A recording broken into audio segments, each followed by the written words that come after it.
Dialogue के साथ मैं हूं इकरा हारिस। पाक भारत कशीदगी के बाद सरहदों पर अमन है, लेकिन दोनों मुल्कों के दरमियान सिफारती जंग का आगाज हो चुका है। इस कशीदगी के दौरान असल मसला संतास मुआहदा है। भारत ने न सिर्फ यकतरफा तौर पर यह आबी मुआहदा तोड़ा, बल्कि आलमी कवानीन और अक़वाम मुत्तहिदा के असूलों की सरीहन खिलाफ वर्जी की। और सबसे अहम बात कि भारत ने इस मामले पर सिफारती महाज पर पहल की। भारत ने कुल 7 सिफारती टीमें तश्कील दी, जिनमें तमाम बड़ी सियासी जमातों के पार्लिमानी नुमाइंदे शामिल हैं। ये टीमें सलामती काउंसिल के रुकन ममालिक समेत बड़े आलमी दारुल हुकूमतों का दौरा कर रही हैं, ताकि ऑपरेशन सिंदूर और भारतीय मौक़िफ़ को फैलाया जा सके। इस मुकाबले में आज हमने भी एक सिफारती टीम तो तश्कील दी, लेकिन ये सिर्फ हुकूमत और इत्तेहादी जमातों के रहनुमाओं पर मुश्तमिल है। बिलावल भुट्टो की सरबराही में कायम करदा वफ्द में अगरचा कई साबिक वज़राए ख़ारजा शामिल हैं, मगर ऑपोजिशन को मुकम्मल तौर पर नज़रअंदाज किया गया है। यहाँ सवाल ये उठता है कि हमने संतास मुआहदे की खिलाफ वर्जी जैसे हसास तरीन मामले को दुनिया के सामने उसी शिद्दत से रखा है जिसकी वो अहमियत रखता था, और क्या हम मुस्तकबिल में इस मसले को भरपूर तरीके से उजागर कर पाएंगे। पाकिस्तान को न सिर्फ अपनी सिफारती हिकमत अमली को ऑपोजिशन समेत तमाम सियासी कुव्वतों की शमूलियत से तकवीत देनी चाहिए, बल्कि आलमी सतह पर आबी जारहियत जैसे खतरनाक इकदाम को फोकस में लाना होगा, क्योंकि जंगें सिर्फ हथियारों से नहीं, पानी जैसे वसाइल से भी लड़ी जा रही हैं, और भारत की असल जारहियत इसी मैदान में जारी है। दूसरी जानिब मुल्क में सियासी सीज फायर की तो बात हो रही है, लेकिन सवाल यह है कि हम भारत जैसे दुश्मन मुकाबले में भी तो चंद तो इकट्ठे हुए, लेकिन इसके बाद दोबारा उसी डगर पर चल निकले हैं। हुकूमत दोबारा से मुज़ाकरात की बात कर रही है, लेकिन अमनन इस जानिब कोई कदम नहीं उठ रहा। तहरीक इंसाफ भी सियासी सीज फायर की बात करती है, लेकिन साथ में उसी हुकूमत के खिलाफ एहतजाजी तहरीक चलाने की भी बात कर रही है। आज के डायलॉग में इन्हीं मौज़ूआत पर बात करेंगे। सबसे पहले मेरे साथ मौजूद होंगे सीनियर सहाफ़ी हैं, तज्ज़ियाकार हैं हफीजुल्लाह नियाज़ी साहब। बहुत शुक्रिया हफीजुल्लाह साहब आपके वक्त का। सर, हम ये तो जानते हैं कि पाकिस्तान और इंडिया के दरमियान कशीदगी के बाद फिलहाल सीज फायर है। ये कहना तो मुमकिन नहीं है कि मुकम्मल अमन हो चुका, लेकिन मोदी अंदरूनी तौर पर खासे प्रेशर में है और उस पर ये प्रेशर बढ़ता जा रहा है। आपको लगता है कि इस प्रेशर में आकर मजीद कोई एडवेंचर या फ्रस्ट्रेशन में कोई कदम दोबारा से तो नहीं उठा सकता, और हमें इसके लिए तैयार रहना चाहिए? वैसे तो खैर हमें हर वक्त तैयार रहना होगा। हमारा दुश्मन मक्कार भी है, झूठा भी है, फरेबकार भी है। और आपने देखा कि 4-5 दिन में, और ख़ुसूसन 22 अप्रैल से, और फिर ख़ुसूसन उन जो जंग के जो 4-5 दिन है, 6 तारीख से लेके या 7 तारीख से लेके 10 तारीख तक, उसने जो झूठ के जो पहाड़ जो है पूरे के पूरे बुलंद किए, और जो उन्होंने अपनी साख को नुकसान पहुँचाया, तो इससे हमें तैयार तो रहना होगा। लेकिन ये भी बात खातिर जमा रखें कि अगर उन्हें लड़ना होता तो सीज फायर क्यों कराते हैं? अगर वो लड़ सकते तो फिर सीज फायर क्यों कराते? अब यही हो सकता है कि अगर इसमें से कोई वेरिएबल्स चेंज हो जाते हैं, यानी कि उनके पास कोई नया असला आ जाता है, जो ये समझते हैं कि पिछली दफ़ा अगर होता तो हमें ये नुकसान ना होता। भाई कोई नई चीज़ का आना ज़रूरी है, उनकी थोड़ी बहुत जो है जो हौसला बंदी के लिए, हौसला अफजाई के लिए।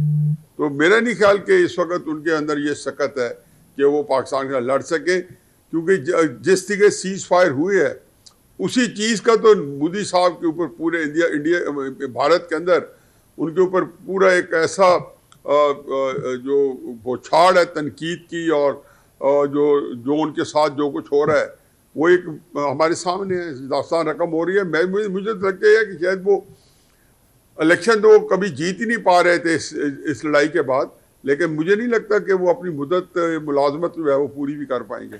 सर, लेकिन जिस बेसिस पे ये तमाम चीज़ें शुरू हुई, आबी जारहियत, संतास मुआहदा फिलहाल मुअत्तल है, अब दरियाए चनाब के पानी के साथ छेड़छाड़ किया, और अब इतलात तो ये आ रही है कि बाकायदा सुरंगों और नहरों के जरिए पानी के जमूद को कश्मीर की तरफ मोड़ने पर वो अमल पैरा है। तो इस सूरत हाल से निपटने के लिए हमें क्या करना चाहिए? सीज फायर तो हो गया, लेकिन संतास मुआहदा वहीं का वहीं है। देखिए, ये भी मेरी बात ध्यान में रखें कि कुछ भी नहीं करेंगे संतास मुआहदा में, आप भी यहीं पे हैं, और अल्लाह ताला करे कि हमारी भी कुछ ज़िंदगी हो तो आपके सामने आ जाएगा। वो अभी तो उन्होंने ये कहा है कि उन्होंने प्लानिंग शुरू कर दी, उन्होंने कह दिया कि अपने इंजीनियर्स को कि हमें बताया जाए। वो ये क्यों कर रहे हैं? भाई आप इंडिया के अंदर सुने कि उसके अलावा इनके पास चारा ही नहीं है कि वो ये गीदड़ भपकियाँ जो हैं वो दोबारा कहें, वहाँ से वो तवज्जो हटाना चाहते हैं। वो ये बार बार ये कह के कि जी ये जिसको कहना चाहिए कि इस वक्त बार क्या कह रहे हैं वो कि तो एक कोई मौजू जो है उसमें थोड़ा सा शिफ्ट हो जाए गुफ्तगू का, तो ये और भी कहेंगे, और अमलन अगर किया भी सही तो उसका मतलब यह है कि वो एक जंग जो है जो शुरू हो सकती है, और ना कोई इसको करने देंगे जिन्होंने जंग बंद कराई है। अगले कह रहे हैं कि हमने कश्मीर पे सालसी करानी है, सिंताज तो कोई बात ही कुछ नहीं है। सर, अब यकीन तो हमें भी नहीं आता कि ट्रंप तो बार बार पाकिस्तानियों की सलाहियतों के मुतरफ होते हुए कहते हैं कि जनाब हमें तिजारत करनी है पाकिस्तान के साथ। सर, सियासी कशीदगी की बात कर लेते हैं, एक बार फिर मुज़ाकरात की बाज़गश्त है, आपको लगता है वाकई कुछ हो रहा है या सिर्फ ट्रक की बत्ती के पीछे लगाया हुआ है? ये तो मसला फिसा हुआ से बीबी। अगर तो आप मेरी ख्वाहिश पूछते हैं तो इस वक्त बेहतरीन मौका है सियासी कशीदगी काम करने का, और सियासी कशीदगी से ज़्यादा इसी माहौल के अंदर मुल्क को जो है इस मुस्तहकम सियासी निज़ाम देने का, जिससे हम महरूम हो चुके हैं कई दहाइयों से, और पिछले 10 सालों से तो बिल्कुल हमारा बाजा बजा हुआ हमारे सियासी निज़ाम का। काश ये हो जाए, क्योंकि एक ऐसा निज़ाम जिसके बारे में तशकीक है, शक है, जिसके बारे में एक हमारा एतमाद मुतज़लज़ल है, कोई वज़ीर आज़म बनता है तो पहला सवाल ये होता है कि ये अपनी मुद्दत मुलाजमत पूरी करेगा या नहीं करेगा, ये अपनी टेन्योर पूरा करेगा नहीं करेगा। कोई किसी जगह किसी मुल्क में मोदी इलेक्शन जीता, किसी ने कहा कि मोदी पूरी करेगा या नहीं करेगा? हो सकता है कि कल उतर जाए। वहाँ ये सवाल नहीं उठाया गया था। अगर अमेरिका के अंदर मोहम्मद बिन सलमान का पूछ लें, शी जिनपिंग का पूछ लें, बीबी जो मुल्क इस वक्त 7वें आसमान पे हैं, उन मुल्कों के पीछे एक ही चीज़ है, मुस्तहकम सियासी निज़ाम। मुझे अदम इस्तेकाम वाला कोई एक मुल्क बना बता दे जो दुनिया के अंदर नुमाया मकाम पर खड़े है। रूस के अंदर एक पुतिन के अंदर एक स्टेबिलिटी आई है, रूस दोबारा रिवाइव कर गया, सुपर पावर बन गया। चीन के पास स्टेबिलिटी है। कोरिया के अंदर एक दफा मिस्टर पार्क आए थे 1960-61 में, 20 साल आए, कोरिया को कहाँ पहुंचा गए? साउथ कोरिया को। ये सारे इधर वेनेजुएला और नाइजीरिया के पास कितना तेल था, सिर्फ पॉलिटिकल स्टेबिलिटी न होने की वजह से हमारे से ज्यादा बुरे हालात है, भिखारी बन के फिर है पूरी दुनिया में। तो सियासी इस्तेकाम की है किसी मुल्क को चलने के लिए, ये वक्ती खुशियां जो होती हैं लास्ट नहीं करती। मैं बार बार कह चुका हूँ टीवी प्रोग्राम में कि 1965 के अंदर हमने इससे बड़े झंडे गाड़े थे। मुझे याद है कि मैं अपनी वालदा के साथ, अपनी बहनों के साथ, मैं 10-11 साल का था, हम लोगों के घरों घर जाके दफाई फंड इकट्ठा करते थे। अब पूछे मेरी उम्र के लोगों को जो 75 साल 80 साल 70 साल के हैं, क्या माहौल था जिन्होंने आंखों से मुशाहिदा किया है। लोग जेवर दे रहे थे, ज्वेलरी दे रहे थे, घरों के बाहर ढेर लगे हुए थे, और रोजाना बताते थे 16 करोड़ रुपया इकट्ठा हो गया रेडियो पाकिस्तान पे। रोजाना लगता था कि जी फलां इकट्ठा हो गया, मुख्तलिफ दफाई फंड इकट्ठा हो रहा है, जिसका रिवाज ही खत्म हो गया, इसलिए कि लोगों में जज्बा पैदा हो गया था। ये जंग खत्म होने की बात कर रहा हूँ। अयूब खान जो सबसे ज्यादा मुतनाज़ था, जो उसके मुकाबले में एक इंतहाई मकबूल लीडर थी फातिमा जना, ये मैंने जो पहले दिन से ये कह रहा हूँ, जंग शुरू होने अगले दिन ही, कि उसका भी बड़ा असर था। 1 साल बाद उसके साथ खत्म हो गए थे। ये तो मुझे डायरेक्ट खुदा ना खासा को बजट सख्त आ गया तो इसी बजट के अंदर इसके असरात खत्म हो जाए। अच्छा, तो लोगों को फिर सरगी पड़ जाएगी। आपको सर क्या लगता है, कतई कलामी की माजरत चाहती हूँ, अब ये कशीदगी कम करने की हुकूमत भी बात करती है, अपोजिशन भी करती है, मखसूस नशस्तों पर नजर भी रखे हुए है, मिलिट्री कोर्ट के केसेस का फैसला कलअदम हो गया है, शाह महमूद कुरैशी 2 साल से जेल में है, बीमार होकर अस्पताल में मौजूद है, इसी तरह यास्मीन राशिद है, एजाज चौधरी है, वो भी उनकी तबीयत भी कुछ बेहतर नहीं है। तो फिर ये मसला सर हल होगा कैसे? आप सियासत को किस तरफ जाते हुए देख रहे हैं? मेरा ख्याल है जी कि अगर कोई फायदा होता या नहीं होता, ये एक ऐसा मौका था कि इस खुशी के मौके पे तहरीक इंसाफ के सारे कैदी जो चंद एक हैं जिनको समझते हैं कि उनको नहीं छोड़ना चाहिए, 2, 4, 5 सारे कैदियों को रिहा कर देना चाहिए था। आम माफी ये एक ऐसी चीज थी कि एक मुल्क के अंदर माहौल पैदा होता, तहरीक इंसाफ के बहुत सारे लोगों से नैरेटिव चेंज हो जाता है, जो कि आजकल फिर पैदा होना शुरू हो जाएगा। लाइफ जब हस्बे मामूल आएगी 2-4 हफ्ते बाद, तो फिर ये हिसाब किताब हो शुरू हो जाएगा, फिर इनका रोना होगा। इमरान खान साहब के बेटों ने एक इंटरव्यू दिया और वो मिलियन एंड मिलियन देख लें, तो ये एक प्रेशर क्रिएट होता है। ये नहीं कि वो कोई उनके इंटरव्यू से कोई फर्क पड़ जाएगा, लेकिन उनकी जितनी व्यूवरशिप होगी उतना प्रेशर पड़ेगा। तो आप उनसे ये नैरेटिव कुछ छीन लेते।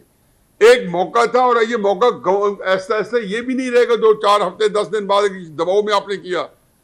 इसको कोई दबाव नहीं है, इस वक्त पाकिस्तान के अंदर एक बंदा है जो कि सोल लीडर बन के आया है, और वो बंदा कोई सियासतदान नहीं है, वो बंदा एक असली इदारे का सरबराह है, और इतनी अल्लाह ताला ने उसको इस वक्त इज्जत और मकबूलियत दी है, तो उसको जो है उसको जाहिर है कोशिश करें कि प्रिजर्व करें। ये यौम तशक्कुर इसलिए मनाया जा रहा है कि इस जो खुशी है, खुशी को ज़्यादा से ज़्यादा मनाएं, लेकिन इसका एक शेल्फ लाइफ है, एक इसकी एक्सपायरी डेट है।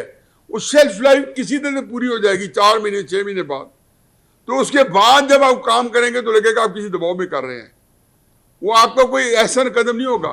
तो एक जेस्चर ले लें, उससे फर्क भी नहीं पड़ेगा। मैंने सुना है कि तहरीक इंसाफ के 10,000 बंदे जो जेलों में हैं, वो कौन होंगे? आम बंदा होगा। मतलब मुझे तो यह पता है कि मेरा एक ड्राइवर भी उसी चक्कर में है, जो कोई कसूर नहीं, कोई सिर्फ यह है कि एक घर से लेकर, मैं मिसाल दे रहा हूँ, इस तरह के और भी कई होंगे। तो अगर ये सारे आ गए तो इन्होंने कुछ भी नहीं करना। ये कोई सियासी लोग नहीं है इनमें से अक्सरियत, और हों भी सही तो क्या फर्क पड़ता है। अच्छा हफीज साहब, आप जब इनको छोड़ेंगे तो कुछ दिन वो भी सुकून से बैठेंगे। बिल्कुल सही सर, आपने अभी जिक्र किया इमरान खान साहब के बेटों का, जिनका इंटरव्यू ऑब्वियसली लोग देख भी रहे हैं। आज से पहले तक, मतलब 2 साल तो खान साहब को भी होने वाले हैं, वो मीडिया से उनके बेटे हमेशा दूर रहे, कभी कोई पब्लिकली उन्होंने स्टेटमेंट नहीं दी, लेकिन इस बार आके उन्होंने बड़ा वोकल हुए अपने वालिद के लिए, और बड़ा वोकल होकर उन्होंने बात की। तो सोशल मीडिया के ऊपर एक बहस ये भी जारी है कि शायद ये वो एक आखिरी तुर्क का पत्ता था जो खेला गया है, कि शायद वो जिस इन्फ्लुएंशियल खानदान से ताल्लुक रखते हैं उसके जरिए कोई बैनुल अक़वामी प्रेशर डलवा सके। आपको भी ऐसा लगता है? देखिए, बैनुल अक़वामी प्रेशर तो क्या डलना है, जो डलना होता है वो डल रहा है, जो डलना होगा वो भी डलता रहेगा। मतलब प्रेशर तो ट्रंप का था कि इधर से ट्रंप जीता और उधर से उसे हल्फ उठाया, और उधर से ट्रंप इलेक्शन जीता, उधर से 24 नवंबर को तहरीक इंसाफ वाले निकल आए, और उनका ख्याल था कि ट्रंप जो है इसको हमारे आउटिंग को जो डी चौकी से जा रहे हैं तो सपोर्ट करेगा। तो आज ट्रंप तो रोज़ाना की बुनियाद पर रोज़मर्रा का मामूल बना चुका है, हमारी मददसराई, हमारी क़यादत की मददसराई करने में, पाकिस्तान की तारीफ़ें करने में। लेकिन एक बात जो ज़हन में रखें कि ये कोई टाइम जिससे भी किया, अगर इमरान खान साहब की मर्जी शामिल है तो ये नादानी का काम है, क्योंकि ये एक ऐसा मौका था कि जिसके अंदर उनके बेटों का इंटरव्यू आना जो है, वो एक कहते हैं ना कि एक बदमज़गी है, एक उसने एक थोड़ा सा उसको बदमज़ा कर दिया, क्योंकि ये माहौल नहीं था। हालांकि उसने उनके इंटरव्यू को बहुत सी पिजराई भी नहीं मिल सकी, लेकिन कहीं पे कोई बंदा ये भी है जो इमरान खान साहब बेचारे भी जो है नाअहली में, नालायकी में, जहालत में शायद वो भी इस्तेमाल हो गया, हो सकता है उनको पता भी ना हो और किसी और ने कराया हो, कि जो ये चाहते हो कि किसी तरीके से अगर एस्टेब्लिशमेंट जो है वो कोई इमरान खान को कंसेशन देना चाहे, या इमरान खान को छोड़े चलो तहरीक इंसाफ को कंसेशन देना चाहे तो ना दे। तो ये वो चीज़ें जिसको आप लोगों को एक हिकमत के साथ, एक अक्ल के साथ, एक दानिशमंदी के साथ वे अप करके, एक कस्टडी पे रख के, उसकी जांच पड़ताल करके कि किसी ने किया तो क्या मुद्दा था, आया हम उन्हीं की खेल खेल रहे हैं, अगर हम रिएक्ट करते हैं या रिएक्ट करना चाहिए, इसको भी देख लें, रिएक्ट नहीं करना चाहिए और हमें अपना काम करना चाहिए। तो ये वो चीज़ है कि जिसका मेरा ख्याल है कि यही वो चीज़ है जिसकी ज़रूरत होती है ऐसे मामलात में। वो कहते हैं ना कि सनोबर बाग में आज़ाद भी है पाबा गिल भी, इन्हीं पाबंदियों में हासिल आज़ादी को तू कर ले। यही चीज़ें होती हैं जिसके अंदर आपको हिकमत का एक मामला करना होता है, कोर्सिव कंडीशन के अंदर, या एक ऐसी हालात जो आपके नामुवाफिक हालात हैं। मैं ये बात कर रहा हूँ हुकूमत की, एस्टेब्लिशमेंट की। हुकूमत क्योंकि उसने वही तो करना है जो एस्टेब्लिशमेंट पॉलिसी बनाएगी, क्योंकि इस वक्त तो एस्टेब्लिशमेंट जो है उसके पास एक लाइसेंस है और वो एक बड़ी पावरफुल होके आई है, पहले भी थी, मजीद उसको 4 चांद लगे हैं। तो मैं तो कहता हूँ जी इन चीज़ों से कतई नज़र ये सारी चीज़ें जो आए, ये सारे मामला को ख़राब कराने के लिए आई हैं। इमरान खान साहब के हक़ में जाता है कि वो इस मौके पे वो भी अपनी बहुत सारी चीज़ें मनवा सकते हैं और बहुत सारी चीज़ें माननी पड़ेगी उनको।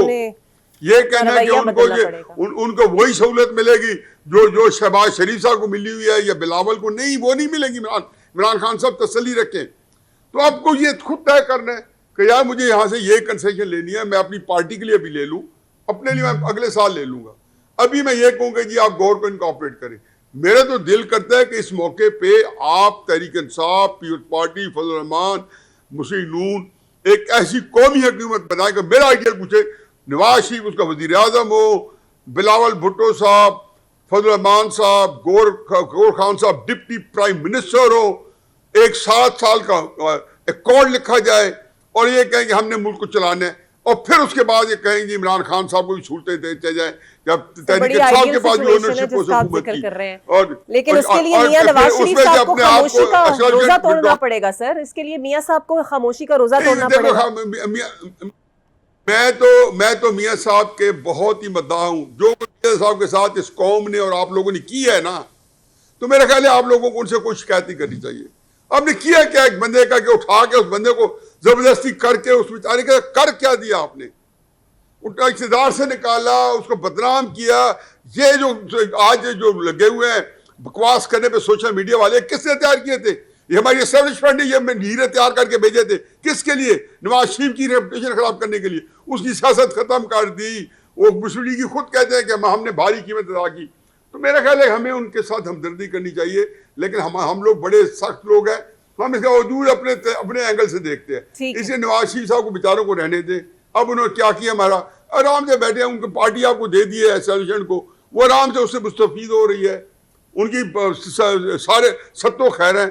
मुजाहिद चुनाचे ये बनाए नवाज शरीफ साहब ही कोई बड़ी स्टेज का पॉलिटिशियन हो, वो लीड करे और उसके बाद सबको इकट्ठा करे। इमरान खान साहब को ये कहना पड़ेगा कि आपको एक पूरे पॉलिटिकल सिस्टम में एक हैसियत से काम करना पड़ेगा। ये तो हो नहीं सकता कि 2018 का इलेक्शन तो आप पसंद फरमाएं और 2024 का इलेक्शन ना पसंद फरमाएं ना। ये आप जो है ना ये बिल्कुल सही सर, बड़ी आइडियल सिचुएशन है जिसका आप जिक्र कर रहे हैं, नहीं देगा आपको। बट खान साहब has to change it as well. बहुत शुक्रिया आपका हफीजुल्लाह नियाज़ी साहब, आपके वक्त का। एक छोटी सी ब्रेक ले लेते हैं, ब्रेक के बाद आपसे मिलते हैं। Welcome back. और अब मेरे साथ मौजूद होंगे सीनियर सियासतदान है, साबिक वफाकी वजीर हैं और कानूनदान है फवाद चौधरी साहब। बहुत शुक्रिया फवाद साहब आपके वक्त का। सर, पाकिस्तान और इंडिया के दरमियान फिलहाल सीज फायर है, लेकिन जो बेसिक मसला आबी जारहियत का है, सिंतास माहिदा है, वो फिलहाल मुअत्तल है। दरियाए चनाब के लिए कई खबरें आ रही हैं कि उसका पानी का रुख मोड़ा जा रहा है। सर, ये मसला कैसे हल होगा और इसके लिए क्या ऑप्शंस आपको लगता है हमें इस्तेमाल करनी पड़ेंगी? जो ट्रीटी है उसके अंदर ही जो 3 स्टेप्स दिए गए हैं कि आपने मसला कैसे उठाना है। तो एक तो बायलैटरल है कि आप उस हुकूमत के साथ उठाएंगे। सो आई एम श्योर कि जब ये मुज़ाकरात शुरू होंगे, अभी जिसका प्रेसिडेंट ट्रंप ने कहा है, तो उसके अंदर जो है ये मसला भारत के साथ उठाया जाएगा। फिर दूसरा ये है कि आप वर्ल्ड बैंक को अप्रोच करते हैं और वो मीडिएटर अपॉइंट करेंगे। तो हमें अगर यहाँ पे नहीं हुआ तो फिर वर्ल्ड बैंक को हम अप्रोच करेंगे और वो मीडिएटर अपॉइंट करेंगे और उसके ऊपर जो है वो आगे चलेगा।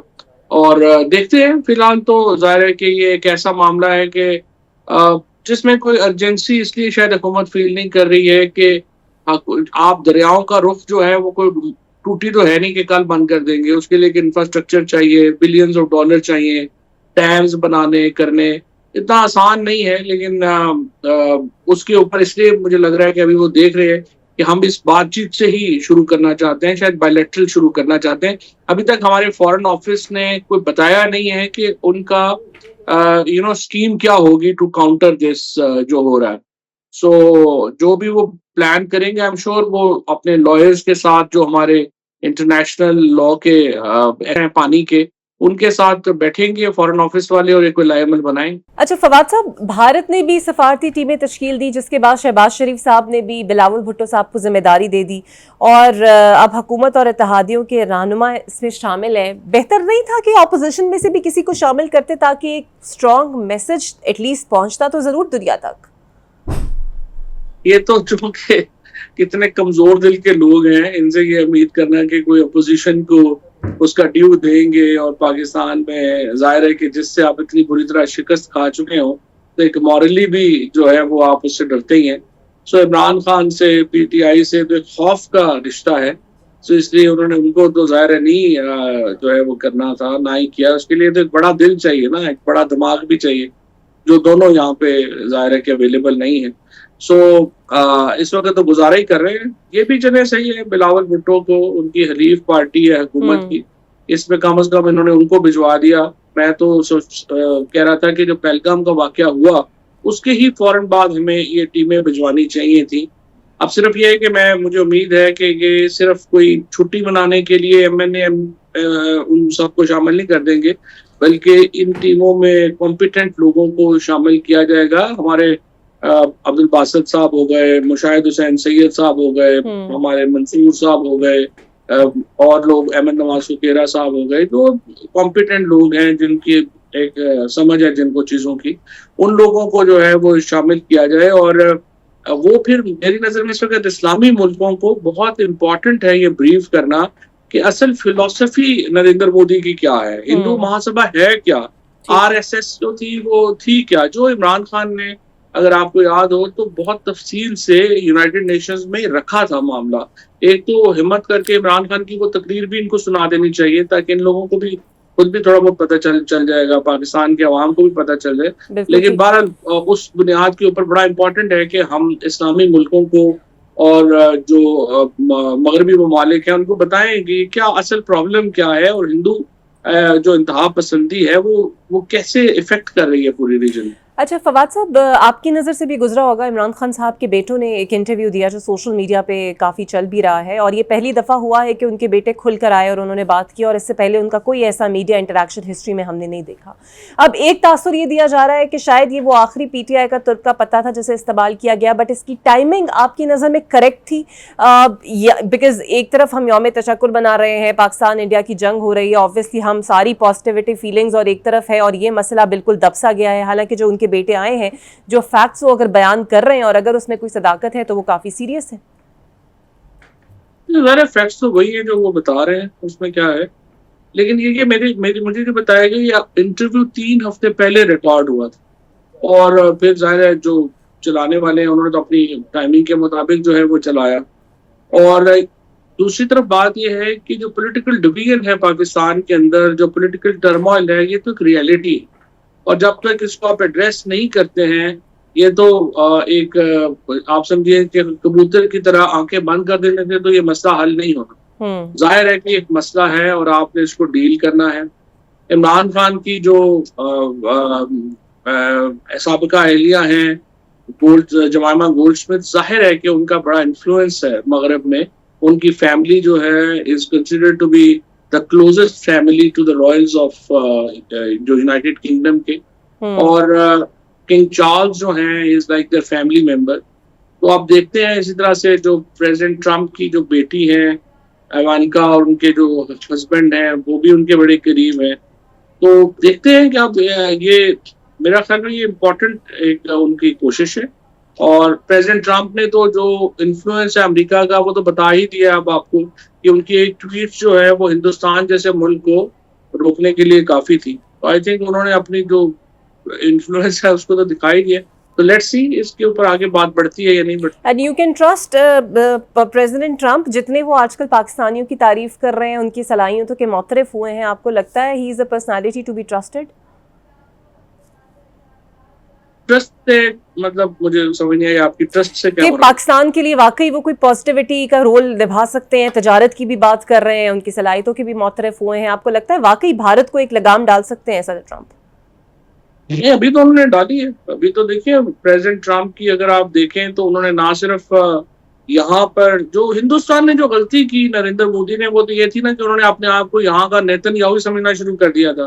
एंड ही थॉट कि मैं तो इजराइल हूँ इस रीजन का, मुझे कौन पूछेगा। जाहिर है एक तो अमेरिका ने क्लियर किया है कि भाई आपकी पोजीशन जो है वो वैसी नहीं है, नंबर 1। नंबर 2 ये है कि जो पाकिस्तान की अहमियत है उसको प्रेसिडेंट ट्रम्प ने रिकग्नाइज किया।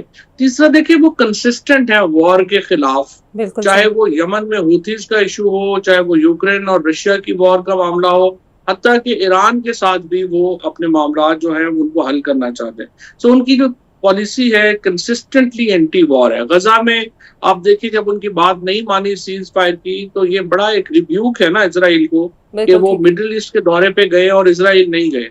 तो बेंजामिन नेतन्याहू की जो गवर्नमेंट है उसको तो बड़ी हीट पहुंची है ट्रम्प के इस फैसले से। सो मेरी नजर में प्रेसिडेंट ट्रम्प ने काफी अपने आप को जो बातें वो करते थे उसके मुताबिक जाहिर किया है। एंड यूजुअली उनके दिल में और जुबान में कोई फर्क होता नहीं। तो जो उन्होंने पाकिस्तानियों के बारे में ख्यालात का इजहार किया है, ये बहुत ही निस्बत बात। बिल्कुल सही, बहुत शुक्रिया फवाद चौधरी साहब मेरे साथ मौजूद थे। एक ब्रेक ले लेते बाद आपसे मिलते हैं। Welcome back. और अब मेरे साथ मौजूद होंगे माहिर मौशियात हैं डॉक्टर खाकान नजीब साहब। बहुत शुक्रिया डॉक्टर खाकान साहब। $7 अरब के लिए तकरीबन 50 के करीब IMF शर्तें आयद कर चुका है। अब मजीद 11 नई शराइत आयद कर रहा है। नाइजीरिया जैसा मुल्क IMF से छुटकारा पा चुका है और हम शर्तों में ही फंसे हुए हैं। इकरा साहब, मेरी आपसे जब भी बात हुई है, आई हैव ऑलवेज मेंटेन्ड कि पाकिस्तान के लिए पिछले 2 साल में जिस तरह के पाकिस्तान की इकोनॉमी के हालात थे, उसमें IMF के साथ इंगेज करना लाजिम व मलजूम था। और अगर आप ये देखिए कि वेयर वी स्टार्टेड, 3-4 अरब डॉलर के रिजर्व्स थे जब पहला स्टैंड बाय अरेंजमेंट होता है। आज आपके पास तकरीबन अगर IMF के पैसे डाल लो तो 13 अरब डॉलर के रिजर्व्स हैं। इसके साथ साथ आपने ये देखा कि जो अफरात ज़र है, जो सबसे ज़्यादा एक लोअर इनकम अर्नर को तंग करता है और अब तो मिडिल इनकम अर्नर को भी तंग करता है, कि इन्फ्लेशन किस तरह थी, वो इस साल 5 से 7% है, which is I think a natural trend that we should be maintaining अगर मैक्रो स्टेबिलिटी हो। और एक बैरूनी खसारा संभला, कुछ काम हमने अपने मालियाती खसारे पे भी किया। ये सब समरात हैं आपके IMF की इंगेजमेंट के। ये बात आपकी दुरुस्त है, IMF एक ICU का डॉक्टर है, और अगर आपको मैं ये पूछूं कि आप 77 साल हिस्ट्री में 24वीं बार ICU के डॉक्टर के पास हैं, तो इसका मतलब ये है कि आपने अपनी इकोनॉमी को चलाने में इतनी खामियां छोड़ दी हैं कई लेवल्स पर कि आपको बार बार ICU में जाना पड़ता है। हैविंग सेड दैट, अब जो इस वक्त IMF का एंगेजमेंट है उसको मैं इसलिए समझा देता हूँ। पाकिस्तान गया भी 24 बार है, so this is very very important Iqra, but that doesn't mean कि हमने 24 एंगेजमेंट्स कंप्लीट किए हैं। Fact of the matter is कि आपने 24 बार में से जिंदगी में एक बार जो लॉन्ग टर्म कमिटमेंट है, जिसको 3 साल फैसिलिटी कहते हैं, आजकल उसको एक्सटेंडेड फंड फैसिलिटी कहते हैं, एक बार कंप्लीट की है, जो 13-16 का प्रोग्राम था पाकिस्तान का। और ये बात मुझे इसलिए इकरा मालूम है कि वो मैंने एंकर किया था पाकिस्तान के लिए in the team which completed this program. ये होता ये है कि एवरी 6 मंथ्स आप जब उनके पास जाते हैं तो उन्होंने आपके पहले 6 माह का जायजा लिया, यानी कि पिछले 6 माह जून 2024 से लेकर दिसंबर 2024 तक का जायजा लिया और देखा कि क्या क्या आपने मीट कर लिया है। 3 तरह की कंडीशनैलिटीज आती हैं इकरा। एक, आप पे इंडिकेटिव टारगेट्स होते हैं कि आपने वो टारगेट्स पूरे किए, फिर आप पे स्ट्रक्चरल बेंचमार्क्स होते हैं और परफॉर्मेंस क्राइटेरिया होते हैं। अभी तकरीबन नए 11 स्ट्रक्चरल बेंचमार्क्स हैं जो आपके सामने आए हैं। सो IMF आपको छोड़ नहीं सकता। इसका तो ये मतलब होगा कि आपने सारा काम ठीक कर लिया, अब IMF की ज़रूरत ही नहीं है आपको, right? But that's not the case. आपने पिछले साल भी बहुत सी जो चीज़ें हैं वो कंप्लीट की, यानी कि मोस्ट ऑफ द बेंचमार्क्स आपने मेक किए। आपने सरप्लस जो फिजिकल का प्राइमरी सरप्लस था वो किया, आपके रिजर्व्स का बिल्डअप जो होना था वो हुआ, यानी कि मॉनेटरी, फिजिकल और जो एनर्जी सेक्टर के टारगेट्स, ये 3 जो हैं वो मॉनिटर कर रहा होता है, प्लस सोशल सेक्टर के, वो आपने मीट किए। अब आगे जाते हुए आपने उनके साथ क्या मीट करना है, कि जो आप बजट देने जा रहे हैं क्या वो अलाइंड है प्रोग्राम ऑब्जेक्टिव्स के साथ। ये सबसे बड़ा स्ट्रक्चरल बेंचमार्क है जो इस वक्त आया है। सर वो तो कभी भी नहीं होता, मैंने तो नहीं आज तक देखा कि जो हम गोल्स देते हैं बजट में वो अलाइन हो। सो आप सही कह रही हैं। पिछले साल का जो बजट था, और ये बहुत से लोगों ने उस वक्त भी कहा इस बात पे, उसका टारगेट ही जो था वो था 12,900 अरब कलेक्ट करने का। सो हम कहीं 9,400 अरब से चले थे, तो हमने कहा हम 40% ज्यादा कलेक्ट कर लेंगे। I think at that time also I said it to my friends in the government and I said it to my friends abroad also कि ये टारगेट अनरियलिस्टिक है। फिर उसको स्केल डाउन किया, अब 12,300 अरब का वो टारगेट है, वो भी मुश्किल लग रहा है। आई थिंक 12,000 अरब के करीब हम करेंगे। अभी बात आपकी दुरुस्त है। सो उसमें हमने कहा कि फॉर एग्जांपल हमने कहा हम ताजरों से 50 अरब रुपया ले आएंगे, हम नहीं ला सके। हमने कहा हम एग्रीकल्चर इनकम टैक्स का निफाज भी कर देंगे और सारी प्रोविंसेस लेजिस्लेट भी कर देंगी, हम नहीं कर सके। वो डिलेड से वो स्ट्रक्चरल बेंचमार्क पूरा हुआ। अब क्या हुआ? सो आपने अच्छा किया ये पूछ लिया, इससे क्लियर हो जाएगी अंडरस्टैंड। अब दोबारा IMF ने एक बेंचमार्क बनाया है कि आपने पहला बेंचमार्क डिले से किया, पर उसकी जो पूरी असर तो ये है ना कि आप असल में एग्रीकल्चर इनकम टैक्स लेजिस्लेट भी करें, निफाज भी करें, कलेक्शन भी शुरू करें, ये वो काम नहीं हुआ। सो अब उन्होंने एक स्ट्रक्चरल बेंचमार्क दिया है कि इस जून ऑनवर्ड्स जो अब बजट आएगा उसमें जो प्रोविंसेस हैं वो एग्रीकल्चर इनकम टैक्स के निफाज को यकीनी बनाएंगी और उस पर कलेक्शन जो है वो शुरू करेंगी। इसी तरह अब अगला बजट जो है वो क्या अलाइन होना है कि उनका जो नया आपके साथ एग्रीमेंट है उसमें 14,300 अरब का टारगेट जो है वो आ रहा है। अब ये 14,300 एक तो कुछ ऑटोनमस का मतलब है इकोनॉमी कुछ ग्रो करी, कुछ सेल्स टैक्स ज्यादा आया उसकी वजह से, कुछ इनकम ज्यादा आई, वो आ जाएगा। पर कुछ नए टैक्सेस का इजरा जहां मैं देख रहा हूं कि करीबन 500 अरब के टैक्सेस पे बात हो रही है, पर ये भी बात होनी चाहिए। देखिए बहुत अच्छा मौका है पाकिस्तान के पास, एक स्टेबिलिटी आ गई है, आप उसको मैक्रो स्टेबिलिटी कहें, बिल्कुल सही। इकोनॉमिक तो डॉक्टर साहब स्टेबिलिटी कतर कहें। कलामी की अब माजरत आपने चाहती जो हूँ, हुकूमत ने ऐलान किया था कि तनख्वाहदार तबके को रिलीफ देगी, जिस पे IMF की रिजर्वेशंस कुछ सामने आ रही थी, और कभी इम्कान ये है कि शायद ऐसा ना हो और दोबारा से IMF की मजबूरी बताकर हुकूमत को रिलीफ ना दे तनख्वाहदार तबके को। लेकिन सवाल ये है कि अपने वज़रा अरकान और काबीना की तनख्वाहें डबल डबल ट्रिपल हो जाती हैं, लेकिन जो आम तबका है उस पर IMF सवाल उठा देता है। So I can't agree with you more, right?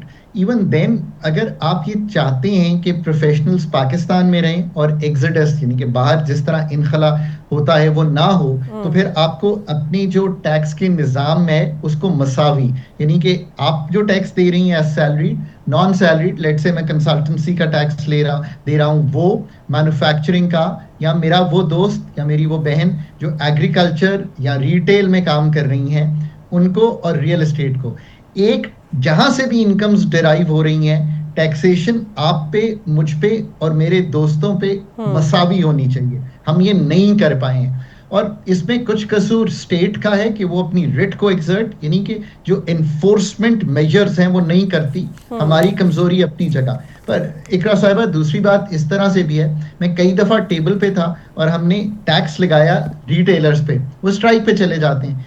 आपका मतलब है कि हमने जो डिफेंस की है इस वक्त मुल्क की, और जो इस वक्त मुल्क की बका में आपने एक नाम रोशन किया है दुनिया में कि you're a responsible nation, you can defend your self और यूर सेकंड टू नन, क्या उस पर पैसे खर्च होते हैं? अगर कुछ नहीं आपको स्टेट ने दिया तो ये तो दिया है ना कि आपको एक प्रोटेक्शन जियोग्राफिकली दी है, हमारी टेरिटोरियल इंटेग्रिटी, उस पर पैसे खर्च होते हैं ना, जहाज भी खरीदे जाते हैं, फौज के जो जवान हैं उन पे भी खर्च होता है, मिसाइल अगर मुल्क में भी डेवलप हुआ है तो एक पैसे खर्च हुए हैं। So retailers have to pay their portion, real estate has to pay their portion. हमारी बिल्कुल I been part of the government और ये हमारी कमजोरी रही है कि हम नहीं कर सके इन पे एनफोर्समेंट, बट उन्होंने भी जो रिटेलिएशन दिखाई है और जो वो तबकात हैं पाकिस्तान में जो अनड्यू एलीट इन्फ्लुएंस यील्ड करते हैं, I think time has come for them to realize कि नेशन अब जब तक अपना मसावी टैक्स नहीं देगी तो हमें मैन्युफैक्चरिंग और